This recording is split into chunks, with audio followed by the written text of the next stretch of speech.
Hello everyone, welcome back to my channel. तो आज हम लोग पेपर 1 का एक इम्पॉर्टेंट टॉपिक करने वाले हैं रिसर्च यूनिट से वैलिडिटी। तो पहले हम लोग देखेंगे वैलिडिटी क्या है, देन उसके टाइप्स को देखेंगे। सो एक शॉर्ट वीडियो रहेगा ये, इसमें से सारे कॉन्सेप्ट हम लोग कवर करेंगे वैलिडिटी का। तो लेट्स बिगिन।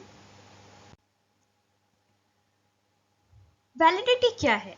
तो वैलिडिटी क्या होता है कि कितने एक्सटेंट तक कोई भी आपका जो टेस्ट या मेजरमेंट टूल आप यूज कर रहे हो वो कितना एक्यूरेट है। ठीक है, जो आप मेजर करना चाह रहे हो वो सही से मेजर हो रहा है कि नहीं, एक्यूरेटली मेजर हो रहा है कि नहीं।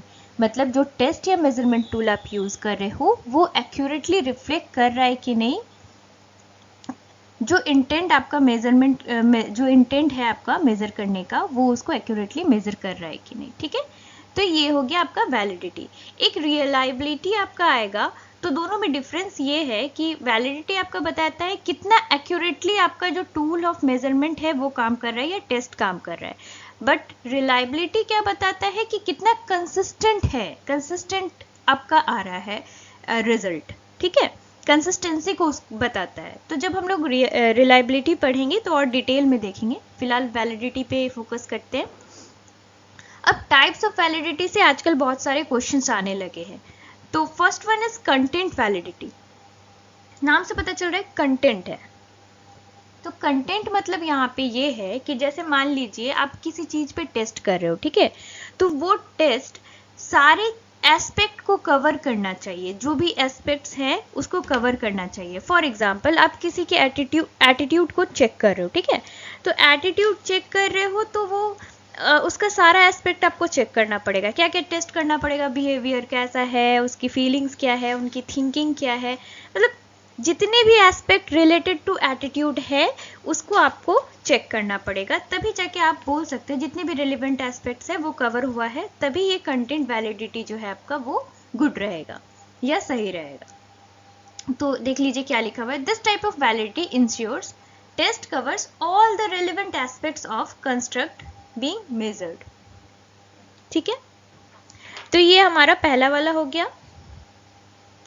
Face validity. फेस वैलिडिटी मतलब हो गया कि जो आप मेजर करना चाह रहे हो अपने रिसर्च के थ्रू, जो आप मेजर करना चाह रहे हो वही आप मेजर कर रहे हो। ऐसा नहीं कि आप कुछ और मेजर करना चाह रहे हो और कुछ और आप वहां पे मेजर कर ले रहे हो, ऐसा नहीं होना चाहिए। जिस चीज को आप मेजर करना चाह रहे हो उसी चीज को जब आप मेजर करते हो तब फेस वैलिडिटी होता है। ठीक है, कंस्ट्रक्ट वैलिडिटी भी सेम है, बट दोनों में डिफरेंस क्या है देखिए। ये जो है ये आपका ऊपर ऊपर से चेक करता है, मतलब सरफेस लेवल अपीयरेंस देखता है। रिसर्चर का जो यहाँ पे ओपिनियन ज़्यादा रहता है, ठीक है, मतलब सब्जेक्टिव ओपिनियन ऑफ रिसर्चर रहता है इसमें। ऊपर ऊपर से देखेंगे कि हाँ, सामने से देख के कैसा लग रहा है कि हाँ जो मेजर करना चाहिए था वही मेजर होगा कि नहीं। जैसे फॉर एग्जांपल आप क्वेश्चन आयर सेट कर रहे हो, आप सोच लो पॉवर्टी चेक करने के लिए आप रिसर्च कर रहे हो, तो जो क्वेश्चन रहेगा वो रिलेटेड टू दैट ओनली रहना चाहिए, मतलब पॉवर्टी मेजर करने के लिए ही क्वेश्चन रिलेटेड रहना चाहिए। तो क्या होगा, उस पर जब आंसर्स आएंगे तो वही चीज को वो मेजर करेगा। तो ऊपर ऊपर देख के आपको क्या लगेगा कि हाँ ये अगर क्वेश्चन मैं पूछती हूँ तो ये आंसर्स आएंगे एंड ये आंसर आ सकते हैं एंड इससे मुझे पॉवर्टी है या नहीं ये पता चल जाएगा। ठीक है, तो ये ऊपर ऊपर से वाला बात हो गया, ये ब्रॉड सेंस नहीं है। ठीक है, और लेकिन कंस्ट्रक्ट वैलिडिटी में क्या होता है, ये एक ब्रॉडर टाइप है, आप बोल सकते हो। इसमें एक्यूरेटली देखा जाता है कि टेस्ट जो है, जो आप टेस्ट कर रहे हो वो रिफ्लेक्ट कर रहा है कि नहीं, जो कि आपने थ्योरेटिकल जो मेन एम रखा है उस चीज को वो टेस्ट कर पा रहा है या नहीं, और जो भी मेजर्स आप कर रहे हो वो उसी तरह से डिजाइन किया गया है कि नहीं। तो ये थोड़ा ऊपर ऊपर से देखिएगा, क्या लिखा हुआ है, सुपरफिशियल एग्जामिनेशन है ये बेस्ड ऑन, और ये क्या है थोड़ा ब्रॉडर सेंस में हो गया, ये इन डेप्थ आपका चेक करेगा। तो ये समझ में आ गया। अब कंस्ट्रक्ट वैलिडिटी के दो तरह के होते हैं, एक होते हैं कन्वर्जेंट वैलिडिटी और एक होते हैं डिस्क्रिमिनेंट वैलिडिटी। तो अब क्या क्या है देखते हैं। कन्वर्जेंट मतलब हो गया, ये इसका जस्ट उल्टा होता है। तो इसमें क्या बोल रहा है, ये टेस्ट ये बताता है कि कितने एक्सटेंट तक जो आपका मेजर है, जो आप मेजर करना चाहते हो, वो कोरिलेट करता है अदर मेजर्स के साथ, जो कि आपका क्या करता है, थ्योरेटिकली प्रेडिक्ट करता है कि कैसे कोरिलेट कर रहा है। तो क्या लिखा हुआ है, डेमोन्स्ट्रेट क्या कर रहा है, a test correlate with other test. एक टेस्ट जो आप कर रहे हो वो दूसरे टेस्ट के साथ कोरिलेटेड है या नहीं, कोरिलेट कर रहा है कि नहीं, जो कि डिज़ाइन किया गया है, जो एम आपने रखा हुआ है, जो चीज़ मेज़र करने के लिए एम रखा है, उसको मेज़र करने के लिए जो टेस्ट रखा गया है वो कोरिलेट कर रहा है कि नहीं दूसरे मेजर्स के साथ। अब इसका उल्टा क्या हो जाएगा, जो टेस्ट कोरिलेट नहीं करेगा दूसरे मेजर्स के साथ, इसमें कोरिलेट करेगा, इसमें कोरिलेट नहीं करेगा। अब नेक्स्ट क्वेश्चन नेक्स्ट टाइप देखते हैं। हम लोगों ने 3 देख लिया यहाँ पे। Criterion validity. अब क्राइटेरियन वैलिडिटी मतलब क्या होता है, इसको एग्जाम्पल से समझेंगे, ठीक है। जैसे आपने IQ टेस्ट लिया है किसी का, एंड वो IQ टेस्ट क्या है, जैसे मान लीजिए किसी का IQ बहुत हाई आया है, तो विच मीन्स कि आप कह सकते हो कि हाँ उसका टेस्ट परफॉर्मेंस भी अच्छा होगा, मतलब क्लास में जो टेस्ट वगैरह होंगे उसकी परफॉर्मेंस भी उसकी ये होगी, अच्छी होगी। क्यों? क्योंकि उसकी IQ ज़्यादा है। मतलब जो IQ टेस्ट जो है वो जो उससे रिलेटेड कॉन्सेप्ट्स है, जैसे फॉर एग्जांपल जैसे IQ टेस्ट हाई रहा किसी का, IQ टेस्ट में उसका स्कोर हाई रहा, तो हम ये मान लेंगे कि हाँ भाई वो क्लास परफॉर्मेंस भी उसकी अच्छी रहेगी, वो बच्चा इंटेलिजेंट। ऐसा कभी हो सकता है कि IQ टेस्ट किसी की हाई है लेकिन उसका जो क्लास परफॉर्मेंस है वो लो है? नहीं। तो इसी वजह से यहाँ पे क्या बोला जा रहा है, जो भी हम लोग टेस्ट यूज करेंगे, वैलिड टेस्ट हम लोग तभी कहेंगे जब वो क्लोजली रिलेट करेगा अदर मेजर्स के साथ भी, जो कि सेम थियोरेटिकल कॉन्सेप्ट के होंगे। और एक एग्जांपल ले लेते हैं।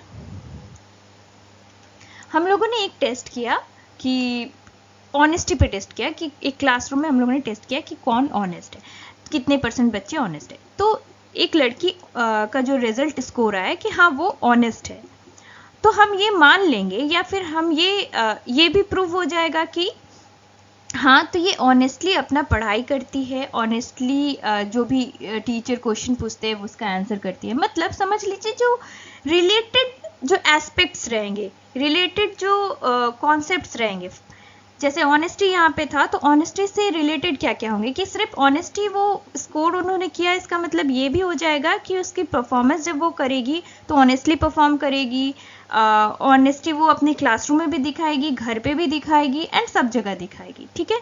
तो को रिलेटेड कॉन्सेप्ट जो है उसको भी स्टैब्लिश करना पड़ेगा। तो ये क्या कह रहा है, this assess how well the test correlates with other established measures. Simple से लैंग्वेज में आप समझिए कि वैलिड टेस्ट तभी होगा, वही टेस्ट वैलिड होगा जो कि क्लोजली रिलेट करेगा अदर मेजर्स के साथ भी, जो कि सेम थियोरेटिकल कॉन्सेप्ट के हैं। अब हम लोगों ने कॉन्करेंट का भी 2 देखा था टाइप, सॉरी कंस्ट्रक्ट का भी 2 टाइप देखा था। अब यहाँ पे हम लोग देखेंगे क्राइटेरियन का भी 2 टाइप है, एक है प्रेडिक्टिव और एक है कॉन्करेंट। प्रेडिक्टिव क्या बोलता है, नाम से पता चल रहा है ये प्रेडिक्ट कर रहा है। तो ये क्या कह रहा है कि कितना अच्छे से कोई टेस्ट फ्यूचर परफॉर्मेंस या आउटकम को प्रेडिक्ट कर रहा है, ठीक। और कॉन्करेंट क्या हो जाएगा कि how well the test aligns with other established measure administered at the same time. अब देखिए इसका और एक चीज से आप समझ सकते हो, कॉन्करेंट वैलिडिटी जैसे हो गया, जैसे करंट से याद रखिएगा कि ये प्रेजेंट स्टेटस को वो रिजल्ट शो करेगा। मतलब ये जो है इट रिफ्लेक्ट्स डिग्री टू विच, मतलब जो डिग्री रहेगा टेस्ट स्कोर्स जो एस्टिमेट आपने किया है इंडिविजुअल के प्रेजेंट स्टेटस को दिखाएगा with regard to the criteria. जैसे ये जनरली डायग्नोसिस के लिए यूज होता है, मेडिकल ये में होता है। जैसे फॉर एग्जांपल अभी किसी ने चेक किया करवाया कि मेरी हेमोग्लोबिन कितनी है, तो जब रिजल्ट आएगा तो वो उसी वक्त के बारे में बात कर रहा है, ठीक है ना, कि जिस वक्त टेस्ट हुआ है उस वक्त उसकी हेमोग्लोबिन कितनी थी, ठीक। तो ये करंट सिचुएशन के बारे में बात करता है, प्रेजेंट स्टेटस के बारे में बात करता है इंडिविजुअल के with regard to the criterion.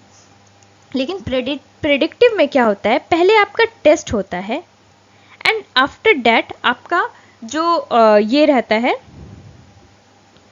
उसके बाद आपका प्रेडिक्शन किया जाता है। फॉर एग्जाम्पल अगर आपने मान लीजिए एप्टीट्यूड टेस्ट लिया है, ठीक है, आइडेंटिफाई करने के लिए कि कौन आईआईटी में एडमिशन किसका हो सकता है, मॉक टेस्ट वगैरह आप देते हो ना, तो मान लीजिए यहाँ पे यूजीसी नेट के लिए आपने मॉक टेस्ट दिया, तो टेस्ट होने के बाद जितना आपका स्कोर आएगा उसके हिसाब से आप प्रेडिक्ट करोगे कि हाँ वो सक्सेसफुल होगा या फिर फेल होगा यूजीसी नेट एग्जाम में।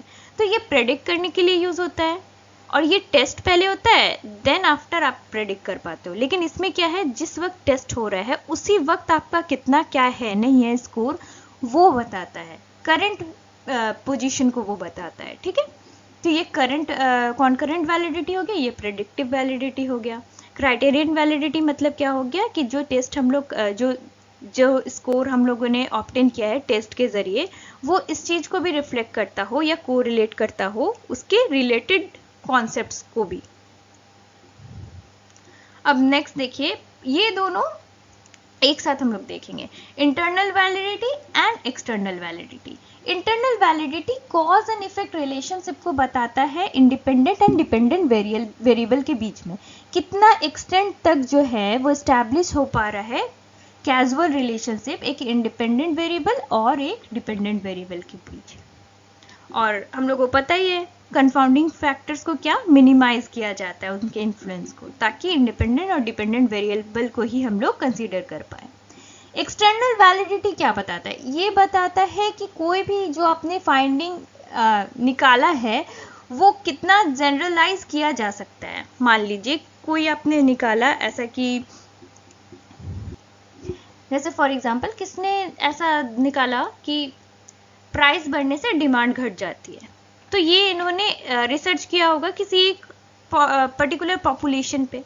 अब उस पॉपुलेशन पे वो लागू हो रहा है, तो ये अभी क्या है आपको पता होगा, ये वाला कॉन्सेप्ट आप कहीं भी जनरलाइज कर सकते हो, कहीं और भी जगह पे लागू हो सकता है। तो कितना ये जनरलाइज किया जा सकता है, कितने एक्सटेंट तक, वो ये एक्सटर्नल वैलिडिटी बताता है, ठीक है।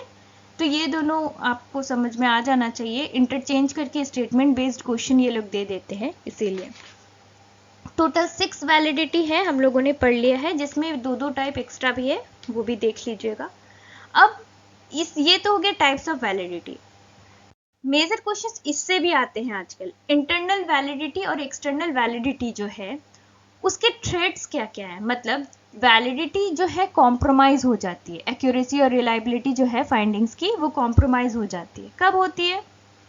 इंटरनल वैलिडिटी का हम लोगों ने क्या पढ़ा, इंटरनल वैलिडिटी किसको कहते हैं कि इंडिपेंडेंट और डिपेंडेंट वेरिएबल्स के कैजुअल रिलेशनशिप कितनी एक्सटेंट तक है वो देखते हैं। तो वो ट्रेड में कब आएगी?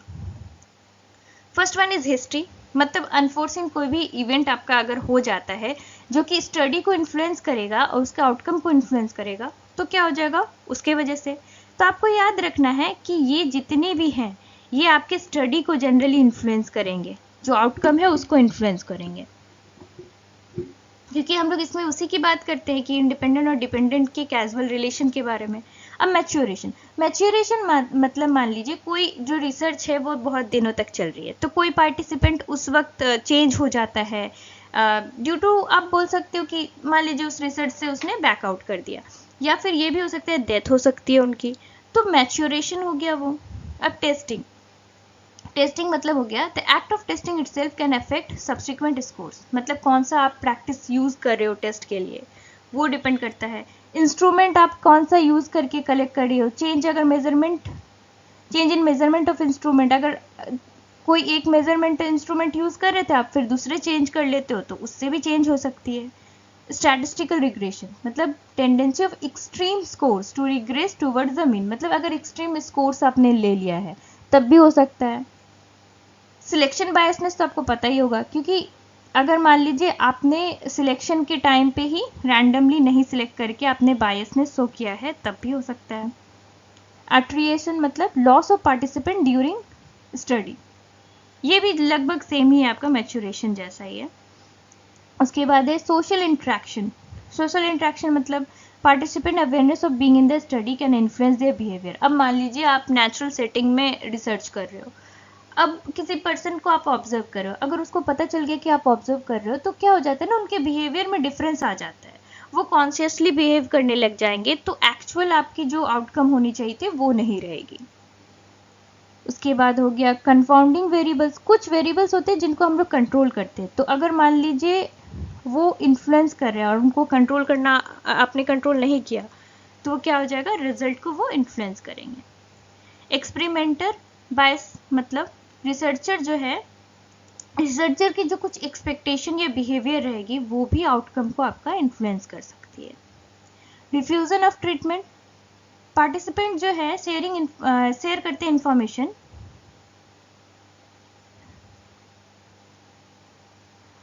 Information about the intervention with others and potentially वो क्या हो जाता है, डाइल्यूट हो जाता है जो इंटरवेंशन का जो इफेक्ट रहता है। ठीक है, ज़्यादा से ज़्यादा इंफॉर्मेशन आप शेयर कर दोगे तो उस वजह से भी होता है। नेक्स्ट हो गया एक्सटर्नल का, देखेंगे एक्सटर्नल में क्या था। एक्सटर्नल वैलिडिटी का मतलब क्या था कि कितने एक्सटेंट तक आप जनरलाइज कर सकते हो अपने फाइंडिंग्स को। तो सिलेक्शन बायसनेस मतलब जो सैंपल है वो रिप्रेजेंटेटिव नहीं है आपके टारगेट पॉपुलेशन का, तब आप जनरलाइज नहीं कर पाओगे। Situation effect, specific feature of study setting, time, day, location effect कर सकता है जनरलाइजेबिलिटी को। हैथरॉन इफेक्ट मतलब पार्टिसिपेंट अपना बिहेवियर चेंज कर देते हैं ऑब्जर्व करने के कारण, ये हो गया हैथरॉन इफेक्ट। फिर टेस्टिंग इफेक्ट, प्री टेस्ट और पोस्ट टेस्ट का इफेक्ट होता है रिजल्ट पे, उस वजह से भी होता है जिसकी वजह से आप जनरलाइज नहीं कर पाते हो। फिर एप्टीट्यूड ट्रीटमेंट इंटरेक्शन मतलब इफेक्टिवनेस ऑफ इंटरवेंशन में vary depend on individual characteristics of participant. Intervention जो आप करते हो उसकी इफेक्टिवनेस जो है वो वैरी करेगी डिफरेंट इंडिविजुअल के कैरेक्टरिस्टिक्स के ऊपर, क्योंकि हर एक पर्सन डिफरेंट होता है। अब history, event occurring during study could affect the generalizability। अब कुछ ऐसा इवेंट हो जाता है आपके स्टडी के टाइम पे, तो वो भी फिर उसके बाद जो फाइंडिंग आएगी उसकी वजह से आप जनरलाइज उसको ज़्यादा से ज़्यादा नहीं कर पाओगे। Multiple treatment interference, interaction of different treatment in the study could affect the generalisability मतलब डिफरेंट ट्रीटमेंट, एक ट्रीटमेंट आप यूज़ कर रहे थे उसकी जगह आप मल्टीपल ट्रीटमेंट्स यूज़ कर रहे हो, उसकी वजह से भी आप जनरलाइज नहीं कर पाओगे। तो ये कुछ पॉइंट्स थे जो आपको ऊपर ऊपर पढ़ के जाना है, ताकि अगर क्वेश्चन में आए कि हाँ ये कौन सा वाला एक्सटर्नल वैलिडिटी को अफेक्ट करेगा या थ्रेट करेगा, या और कौन सा इंटरनल को अफेक्ट करेगा, मतलब दोनों को आपको ठीक से पढ़ के जाना है ताकि आपको डिफरेंस समझ में आए। बस इतना सा याद रखिएगा, इंटरनल में है ना आप इंडिपेंडेंट और डिपेंडेंट जो वेरिएबल्स होते हैं उनके रिलेशंस को इफेक्ट करेगा, ठीक है, ये थ्रेट। और एक्सटर्नल में क्या इफेक्ट करेगा कि आप जनरलाइज नहीं कर पाओगे, जनरलाइज करने में आपको डिफिकल्टी होगी, तो कौन सा ऐसा फैक्टर है जो उसमें अफेक्ट करेगा। तो हम लोगों ने व्हाट इज वैलिडिटी देख लिया, इसके टाइप्स देख लिए एंड थ्रेड्स देख लिया। तो आई होप आपको समझ में आया होगा, ये एक इम्पॉर्टेंट टॉपिक था, इससे क्वेश्चंस हर बार आ रहे हैं अभी। इसके बाद वाले सेशन में हम लोग रिलायबिलिटी करेंगे। So stay tuned, and if you like the video, please like, share and subscribe. Thank you for watching.